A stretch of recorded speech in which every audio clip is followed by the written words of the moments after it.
If you're looking for the most in-depth numbers covering the Atlanta real estate market, you've come to the right place. My name is Jonathan McCoy. I'm with Keller Williams Realty, and these numbers are exclusive to Keller Williams offices, so you're not going to find them anywhere else. We're jumping into single-family detached homes, and we're doing it right now. So if you've watched any of my videos or you're new to this, you know I'm keeping it real, going over the numbers, telling you exactly what I see, not only in the numbers, but what I'm seeing just on an everyday being out and about, looking at homes, working with clients, telling you what's going on and what I think may be to come. So as we jump into this first chart here, we're looking at home sales versus mortgage rates. Now, the good news is that mortgage rates just had a nice drop for us, and they dropped down to 6.4%, kind of popped up a little bit to 6.5% coming into when I'm filming this right now. So we're talking about the mid sixes right now. It looks like, as long as we don't have any crazy shift again, that we might start seeing a tick down, and maybe, just maybe, we get into the low sixes by the end of the year. That would be awesome. This chart right here is looking at what happened right at the end of July, which is the month we just got out of. And we're seeing here that we have 3,618 homes right here that closed here in the month of July. And then the rate was right at finishing at 6.95% for July. So you can see in this chart that makes sense. When the rates are high, you have less home sales. Rates went down, you had more home sales. So we all kind of know that was happened. We can see way back here when right as the pandemic was hitting and then went in just full bore, and then the market went crazy. We saw that rates jumped up. Around that time, we had inflation numbers going crazy too. So, and we see that correlation. As rates come down, we see over and over again that people are ready to buy in this market. We just keep on building up and building up, more people wanting to buy. Biggest problem right now is rates. And then, as you know, of course, home prices are kind of crushing, especially the first time home buyers. But we have a lot of people moving in, maybe just like you, moving in from out of state, that are seeing prices that may be more affordable than where you're moving from. But some people are being surprised by how much prices have gone up here in Atlanta. Atlanta used to be one of the most affordable, large metro Atlanta areas in all the U.S. Now it's definitely coming a little bit less and less. But we're going to look more at these numbers. So let's go to the next chart here.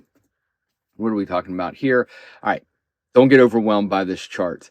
There's a lot of information here, and I'll break it down the best I can here. But I like this because this chart, first of all, we're looking at different price ranges. So we're going from under to 100,000, which are very few homes in anywhere in Atlanta, metro Atlanta, under 100,000, all the way up to 3 million plus.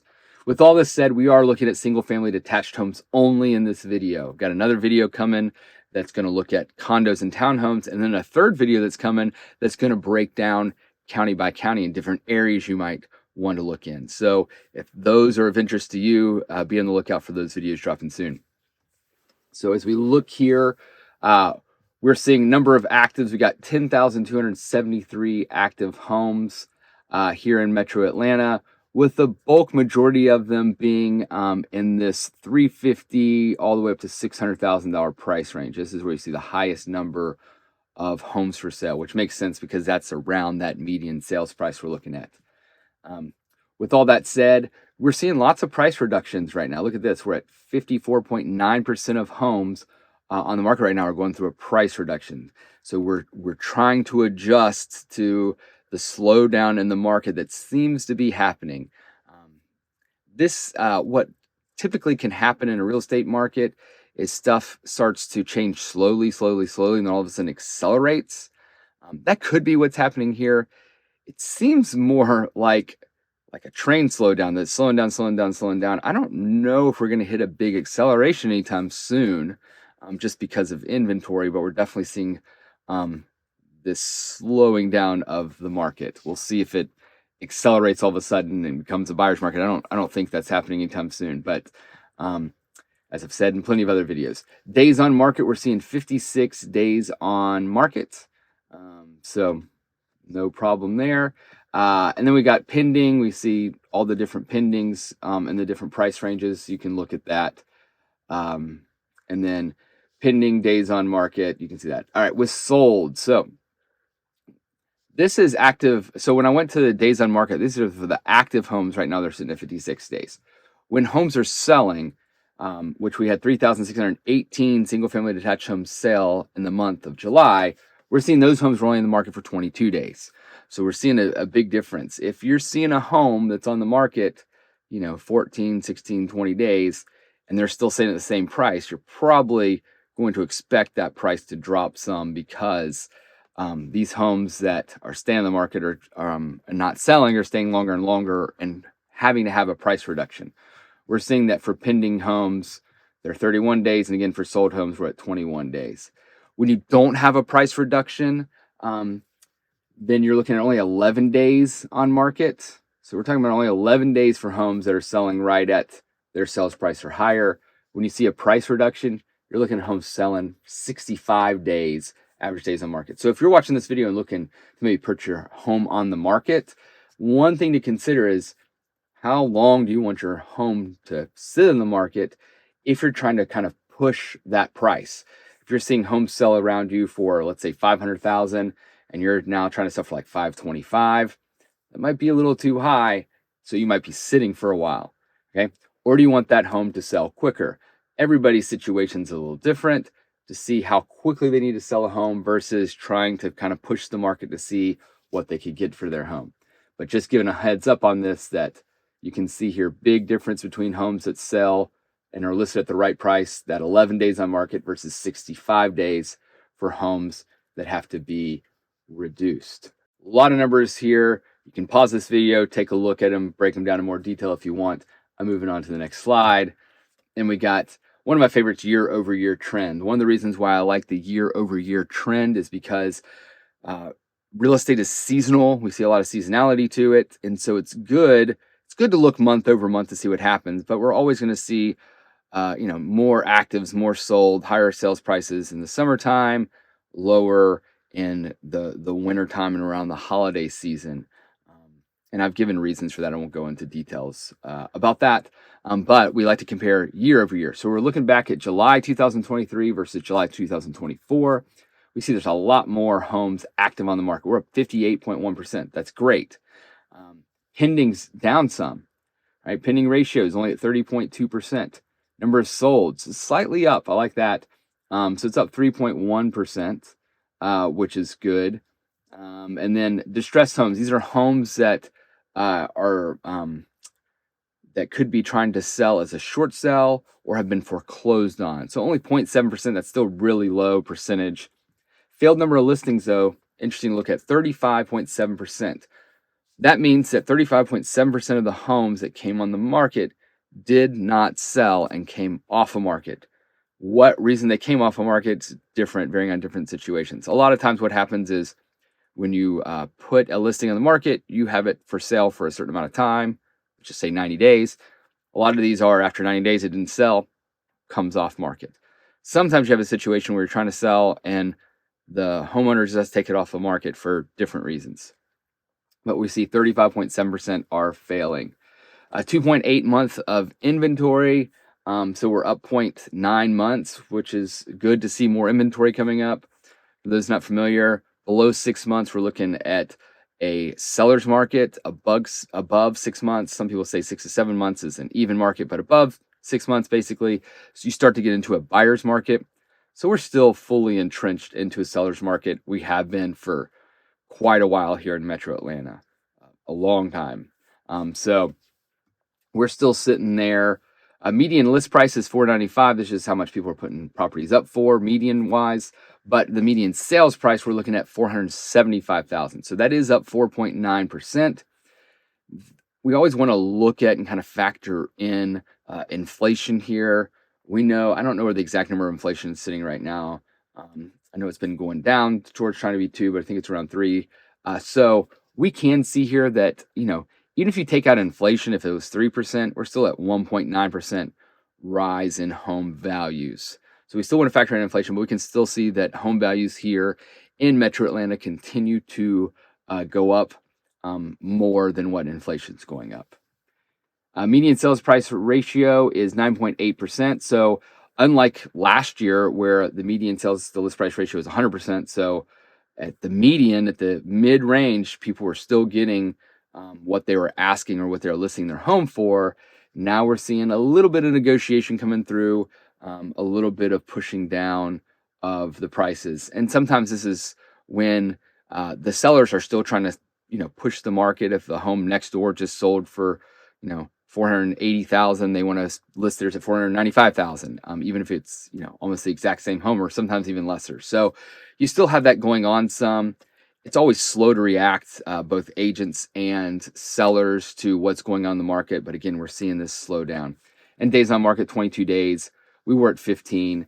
If you're in a typical kind of like even market, we're talking 60 to 90 days, somewhere in there on market. So 22 days is still really fast, still showing you we're very much still in a seller's market.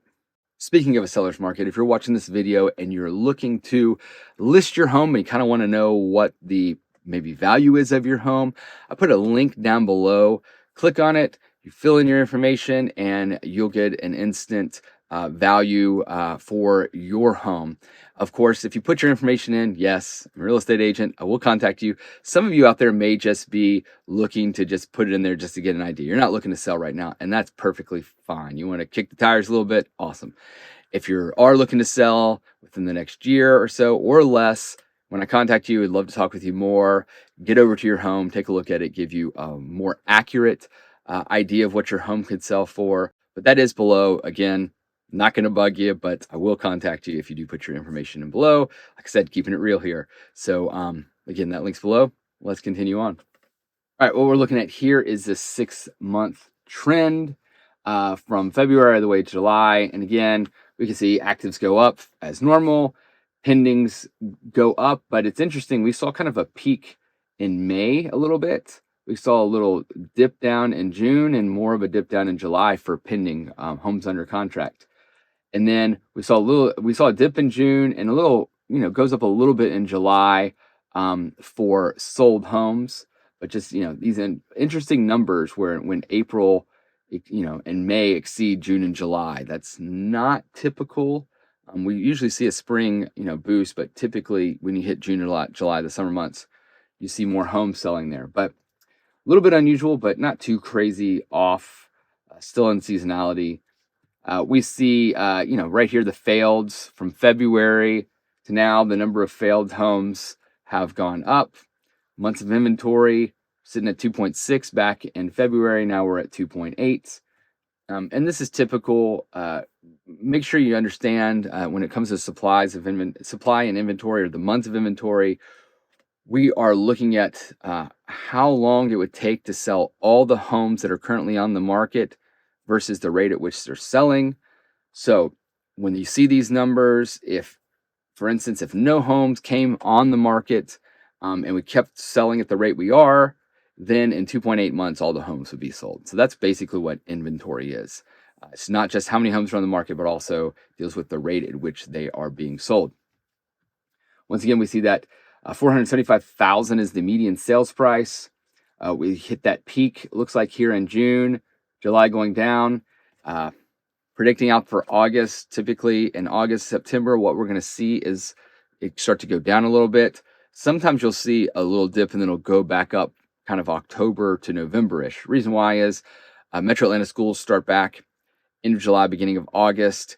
And so you typically see a lull when schools start back, especially in single-family detached homes, because some, not all, but some people that are purchasing homes have kids and have kids of school age. And so purchasing a home around the summer in between when classes start back up is important for many people. So you will start to see this dip. So $499 median sales price is probably as high as we're going to see for this year, and we'll probably start to see this dip back down, which is a good thing, I think. Don't be too scared, though. If you are looking to sell a single-family detached home and you're like, whoa, am I going to sell for a lot less come wintertime? What happens when it comes to median sales prices? We typically see, we talked about seasonality, and typically prices go down, not necessarily because your home value is less. What happens is when you get out of the main selling season, homes that are larger typically can be taken off market because homes that are larger typically have families in it, families can have kids in it, and those kids go to school. So typically bigger homes are selling during the spring into the summer months, again, trying to avoid moving schools while school is going on. So what happens is when you have less bigger homes, typically that have a higher price range, you'll see the median sales price go down, not because necessarily homes are selling for less, but because those bigger homes aren't selling, which kind of squishes the numbers down. All right, now we're now on to supply. So looking at inventory here, it's interesting. The lowest inventory you have right here is actually 2.3 months sitting here between $600,000 and $700,000. There's an interesting range. Our median sales price being in this 400 to 500,000 range. One would think maybe that this would be the lowest number, but it's sitting at 2.7. So, and it's interesting. The next lowest here is at 2.4 from 7 to 800,000. So we're either having more buyers coming in that range, or we're seeing less homes come on the market to sell, or a combination of both. But we can see we are entrenched in a seller's market from, well, I'll talk about this number here in just a second, this less than 100, but from 100,000 all the way up to 2 million. So we are entrenched in a seller's market. If you're a buyer and you're the 2 million plus range, then you can either be in a balanced market or even a buyer's market. So if you're looking to get a good deal, you're talking $2 million plus, looking at that. The reason why you probably see a high inventory here at low 100,000 is anything that's under this, we're talking about big time fixer up or maybe a total tear down. And with rates the way they are, we're seeing less investors coming in, purchasing homes to rent out or fix up. So we are seeing a slowdown in that just because of where rates are. So any of these homes that need a lot of work, you're just seeing less of them purchased right now. But it is interesting. We went from 3 months of inventory to all of a sudden 9.5. So just could be an anomaly too. All right, so that's a breakdown of the single family detached homes here in Metro Atlanta. What is going to be coming up in the next few months? Well, that's always the question I get asked. My thinking is you're going to see seasonality again. You're going to see inventory go up a little bit. You're going to see prices come down some. With all that said, inventory is still low enough and we still have enough demand that, prices are going to they're not going to drop. You're still going to see them higher. The hope is, again, we're going to have that interest rate come down. We're at that 6.5 mark. We did see a big jump over this last week in the number of mortgage applications. It was up, I think, around 6.5% week over week. So that's actually a big jump for a week because those rates fell. So there are people right there. I think if those rates continue to fall, especially if they get to 6, 5.5, maybe next year you're going to see a big boom in people wanting to purchase a home because there's a lot of desire there to purchase. Problem is, there's just not a lot of people still selling because you have still a lot of people in that 3% range when it comes to their rates. And people are locked into that. So it's going to be really hard to make people move until maybe we get into that 5% area there. But the good news is there's a lot of people with a lot of equity in their home. So once again, if you're looking to sell, you can use that link below, get an idea of what you could sell for.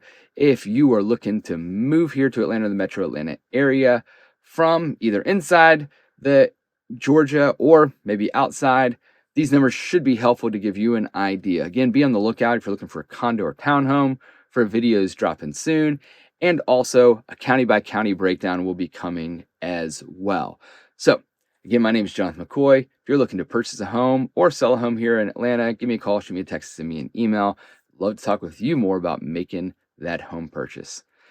If you have any comments, drop them below. Love interacting with everybody that watches these videos. We'll love to see and hear what you think about this current market. Thanks for watching, and we'll see you next time.